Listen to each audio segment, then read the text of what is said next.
Joining us now for World Brief and the review of some headlines of top stories in the newspapers from around the world is Adefemi Akinsoya. Great to have you. Femi Feyemu, my man. Good morning. How are you, Rufai? Good morning, Ayo. Good morning, Rufai. How's everybody? Han, stop it. I'll fall down and faint here. Thank you so much.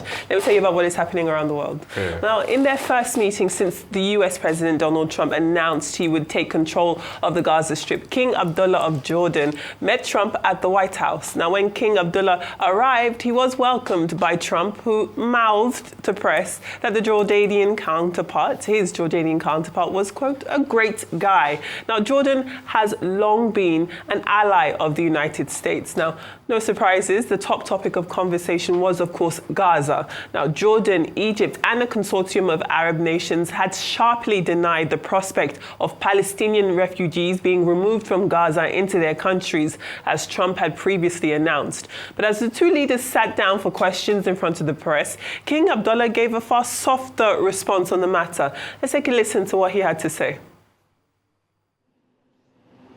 You think he'll listen to you? Well, I think, as I said earlier, the president is looking at Egypt coming to present their plan. As I said, we will be in Saudi Arabia to discuss how we can work with the president and with the United States. So I think let's wait until the Egyptians can come and present it to the president and not get ahead of ourselves. And is there a parcel of land in Jordan that you're willing to have Palestinians? Well, I think what we said, I have to look at the best interests of my country. I think the president is very happy that we do this thing with 2,000 children as quickly as possible. And again, I believe that the president is looking forward to getting a group of us Arabs here to discuss the overall plan. And last question, the 2,000 children, are those from the Gaza Strip? Absolutely, from the Gaza Strip. From Jordanian King Abdullah. Now, the question to ask is, how surprised are we at King Abdullah's seemingly feeble demeanor in the presence of President Trump? Now, could this be an example of international relations in plain sight, a superpower perhaps overshadowing a not so superpower? Well, this is what Donald Trump himself had to say. Okay, we do a lot for them and they're going to do it.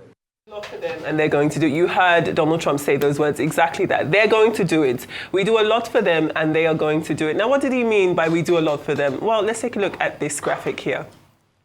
In 2024, Jordan received more than $1.3 billion in aid from the United States. That is the most in the region of 15 countries. Now, the aid covers a list of activities, including education, water supply and sanitation, as well as direct cash transfers to the Jordanian government. Now, Trump has repeatedly doubled down on his plan for Gaza, saying that he is committed to buying and owning it. A reminder that Trump says that Gaza's 2 million residents would be resettled and have no right to return.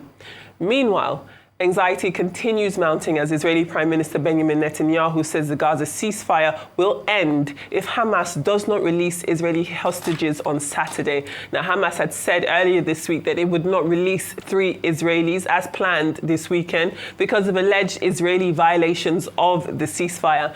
Netanyahu says the Israeli military is ready to return to intense fighting until Hamas is finally defeated. And finally, to the Caribbean, where the Dominican Republic has been accused of a number of human rights violations, ranging from unauthorized home raids to racial profiling to deporting breastfeeding mothers and unaccompanied minors, as officials ramp up deportations to Haiti, which shares the island of Hispaniola with the Dominican Republic. Now, more than 250,000 people were deported last year, and more than 31,200 people were deported this January alone. Now, this links back to President Luis Abinader's order back in October 2024 to start deporting at least 10,000 immigrants a week under a harsh new policy, which has been widely criticized by civil organizations. Now, to paint a picture of this current situation taking place in Haiti, gang rule in the island nation has led to a staggering rise in sexual violence against children. That's according to the United Nations Children's Organization. Now, the Caribbean island has been in the grip of violent gangs for several years who have been treating the population with unrelenting brutality. UNICEF says sexual violence against children has increased 1,000% since 2023, turning their bodies into battlegrounds.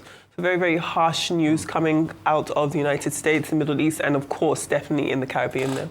Absolutely. On King Abdullah of Jordan, now Now, the context of it, the historical context of it is also very important, especially when you look at the fact that the majority ethnic group in Jordan are Jordanians of Palestinian descent. Correct. Now, the Jordanian parliament last week, I believe, already tabled a motion saying that they will ban any resettlement of Palestinians. And they're saying it's not about economic factors, it's an identity issue for them. They said Jordan is for Jordanians, Palestine is for Palestinians, and there's also the concern that those Palestinians who've already migrated and settled in Jordan may not be able to return. They've been there since, is it the 1940s or so.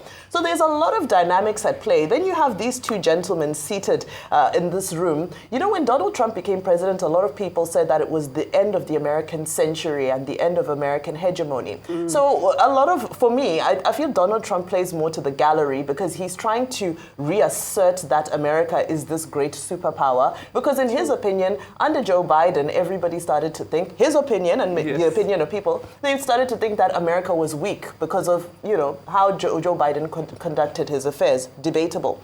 However, King Abdullah kind of also playing to the gallery. I think it's a case of I'll say what you want to hear and do what I want when I get back home. Well, there's that too. But it's also possible that there's a bit of, scratch my back and I scratch yours diplomacy. So let's wait and see what happens, because I'm pretty sure there'll be protests waiting at home for King Abdullah. When he returns.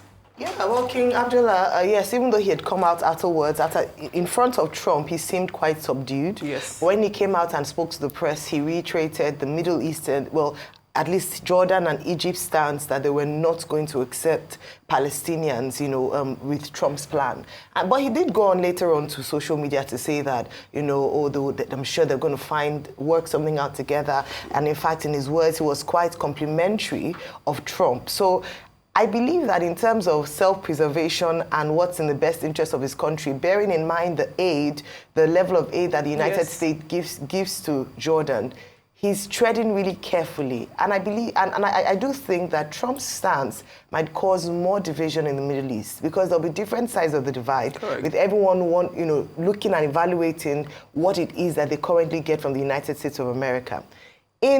Speaking for Trump, interestingly, this actually asserts the United States as a superpower. Correct. It's the way that now the United States seems to sneeze and the world catches a cold. For instance, what he's doing is audacious, to say the least, where we've been, this strip has been under contention, the conversation around the two-state solution, the conflict that's been there for many years, right. And one man comes there and says he has a plan, he's just going to take over, and that it's a war-torn zone, so he's not even going to pay for it. He's just going to go there, build real estate, and continue. Like the audacity of that. And that is what the American people voted for. Correct. A man who would come and be audacious enough to do certain things and take certain decisions that many people, especially people who have been politically correct up until this point, will have the boldness to do. So I think that's where, and I agree with you in terms of him playing to the gallery, and not just playing to the guy, but showing that bravado that this is America, we cannot be defeated, we cannot be stopped. In fact, he said that Egypt and Jordan wouldn't be a problem. He doesn't even think they need to negotiate. Like, he's not even trying to be diplomatic. In fact, amongst the two, or between the two adults in the room, that's between Trump and the King of Jordan, acted more diplomatic, in his approach, in his speech. Trump was like, I'm the king here. Yeah, whatever I say goes. I don't really care what you think. I don't want to be a bit scared or intimidated.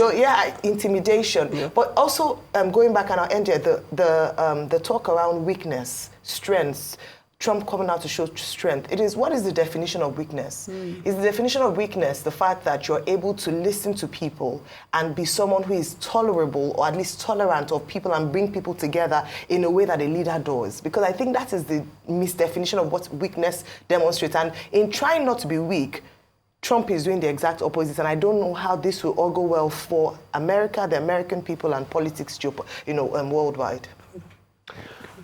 So you thinking Trump is going to be diplomatic is like trying to think Charlie Chaplin will speak when he was having his silent movies moment. He's not going to be diplomatic. He's going to be brash. He's going to be bravado. I've read a couple of his books, The Art of a Deal. This is the way he does deals, twist people and all of that. He doesn't care about America's role in the world. But you see, this conversation that we talk about, American exceptionalism, America became a superpower, they could do and undo. They created a lot of chaos in the world under Kissinger in the 70s and all of that. But it's not that easy, it's not that smooth. This same America couldn't win the war in Vietnam. No victor, no vanquished. That was the war in Vietnam. This same America, after a couple of years of fighting in Iraq and all of that, saw that they couldn't totally decimate all of those forces. This same America has its own challenges. So saying it's a total superpower, definitely. Yes, it's got might, but it needs other people. And Jordan saying anything you say will do is very hypocritical of the Jordanian king. And it's very sad. And he's going to get his backlash, definitely, when he goes back to his country. In fact, he has already offered that he was going to take in about 2,000 Palestinian children yes. in the first place. Yes. And why America could be this braggadocious is the fact that even Egypt, they give Egypt money, military aid and funding. They give Jordan about 1.3 billion. They give all the people in the, but maybe say for Saudi, where they do business with actually. But if you go back to brass tacks, you'll see that Saudi and America has a joint partnership with Saudi Aramco back in early in the days before the Saudis took over totally. So that's the power Trump is wielding. But is it good for the world? No. I said here yesterday, they're going to redraw the map of the Middle East. Probably now we'll see Gaza as the Riviera of the Middle East. Probably you and I, Vimbai and Ayo, we might own our condos built by Trump there, isn't it? Trump's plan. And what are we doing? We're distorting the world. Just like Sykes and Picot distorted the world and they drew a line in the sand. They drew the map of the Middle East. That's what Trump wants to do. I've always argued. It's either it caused the Third World War or it set the stage for it. And this is what is happening. Because people are going to take umbrage at this. Saudi Arabia is not happy at this. A couple of people are not happy at this. And you're emboldening Netanyahu. Yes. That's why Netanyahu is not keeping to the agreement. And Exactly. the next thing Netanyahu is saying, wants the ceasefire to fail. is saying that, oh, we'll stop it by weekend. The ceasefire is probably going to fail because Netanyahu doesn't want to end it. He wants to keep pandering to his right-wing people. He doesn't want to move any forward. And they feel now, like I said yesterday, they have Gaza where they want it. They've decimated Gaza. Why don't they just go ahead and conquer? You remember what they did after the 3-day war, after the 70s war, and all the wars, the Yom Kippur wars. Yes. They took territory. What they Every want is an single time. occupation. Yes. They're already in the West Bank. They'll take Gaza, and nothing will happen. The world will be looking at them. But the future generation of the Palestinian will revolt at some point. And that's why I say, if it doesn't cause the total war, it will set the stage for the Third World War. And the world should be careful of a bully. We see how it ends. We've seen Hitler, how it ended. Thank you all for your great analysis here. It is very, very interesting. You know, when these things happen, as people who are in the business of information and news, we can sit back and almost, I don't think entertained is the word, but it is quite harrowing to know that we could be on the very brink of an all-out war in the Middle East when we have been hearing for years and years that all we want in the Middle East is peace. So another thing that we heard in the press conference was one of the journalists in the room asked President Trump, well, what do you think Palestinian Americans or Arab Americans are going to say about this? And he talked about Michigan, which was, of course, a key swing state that he won. And he says that, well, being that he won the state, he imagines that the Muslim and Arab communities in the United States would be in support of his plans for Gaza. So we'll keep our eyes on the Middle East as always. Let's move on to newspapers now. As ever, we begin with the front page of This Day, and the front page of This Day leads with El Rufai's comments. The former governor of Kaduna State, Nasir El-Rufai, says the relationship between President Bola Tinubu and the North has deteriorated less than 2 years into his administration, warning that he may be given the good luck Jonathan treatment, quote unquote, ahead of the 2027 elections. Now, El-Rufai made the statement in a post on his X handle yesterday, which was titled 2027 Southwest, Tinubu supporters playing with fire, Part 1. Meanwhile, the New Telegraph leads with former Kano State Governor Abdullah Ganduje, the national chairman of the All Progressives Congress, saying the presidency will return to the northern region after President Tinubu's re-election in 2027. Now, he made those comments on Tuesday when he received a delegation from a support group named Tinubu Northern Youth Forum at the APC Secretariat in Abuja. Moving on to the Daily Independent, as well as the Punch, both papers actually stay with the telecoms tariff hike. Nigerian telecommunications operators have started implementing the long-awaited 50% tariff hike following regulatory approval from the Nigerian Communications Commission, as lawmakers move to halt this rollout, citing economic hardship. Now, the House of Representatives on Tuesday directed the telecoms regulator, goodness gracious, and the Minister of Communications, Innovation and Digital Economy to suspend the tariff increase, arguing that Nigerians cannot afford higher telecom costs amid rising inflation and the removal of fuel subsidies. The Guardian this morning, we are looking at this apparent competition between banks and POS operators that have become much stiffer. Now, its headline says the CBN bets on breaking POS, point of sale operators' monopoly and improving banks' cash operations. Now, under the central bank's new policy, a 20,000 naira cash withdrawal from a non-issuer institution would be charged at 100 naira. But off-site withdrawals, such as an ATM located in a non-bank premises, a withdrawal of 20,000 naira would henceforth be charged at 100 naira plus a surcharge not exceeding 500 naira. Now, this is when this new price regime goes into effect on the 1st of March. Insecurity leads the front page of today's Daily Trust. The abductors of Dr. Adekunle Raif Adeniji, who's the Director of Administration at the APC's Secretariat in Abuja. They've demanded a ransom of 350 million naira for his release. Now, his family was reportedly contacted by the kidnappers, who are insisting that payment be made in order to secure his freedom. And before we go, let's squeeze in a paper from the United Kingdom. The Metro has news that policing has been left in a hopeless position following a High Court ruling that forces cannot dismiss police officers by removing their vetting clearance. It comes after the court ruled against the UK's largest police force, the Metropolitan Police, in what has been described as a test case that officials say will have major implications for the sacking of police officers accused of misconduct. It was decided that the force was wrong to remove the vetting of Sergeant Lino Di Maria, who had been facing rape allegations, which he denied. This now means that UK police forces cannot dismiss officers by removing their vetting after this High Court ruling. Now, this has been a key part of Scotland Yard's efforts to clean up the force after scandals like the murder of Sarah Everard, who was killed by a serving Metropolitan Police officer, Wayne Couzens, in 2021. So those are your papers from around the world there. Well, thank you very much, Adefemi, for taking us through the newspaper headlines from today. Hopefully we'll have Are we some out of more time? I think we've got 2 minutes. I think we can we have 2 minutes? actually... Okay, Yes, I've been timing. Okay. All right. So we have just 1 minute. I don't know if anyone wants to squeeze in anything in a minute. I can squeeze something in 10 seconds Sure. and say that it is unfair to put the telcos under this kind of pressure when they are just private businesses trying to succeed and survive in this tough economy. Agreed. What I'll say quickly is this: please, whatever they're going to do, they should release that APC, executive that works in the APC Secretariat. Yes, It's a bad one for this country that kidnapping is still rife. And as regards the National Assembly that are now trying to do the oversight work, they ain't going to do nothing. I hear some of the telcos have affected the prices already. Yeah. The boat one has of the big sailed. ones. They ain't going to do nothing. It's just talk. I I say just so. feel for the Nigerian, who's trying to survive. Yeah.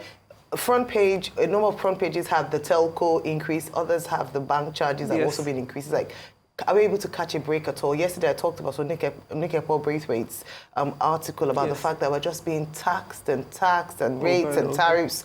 And it's just, what's the money, how much is left for a lot of people? But I hope Rotus will, dig deeper into this 100 naira charge, surcharge by the CBN. I think something to talk about and understand the rationale for that. Agreed. Thank you, Adefemi.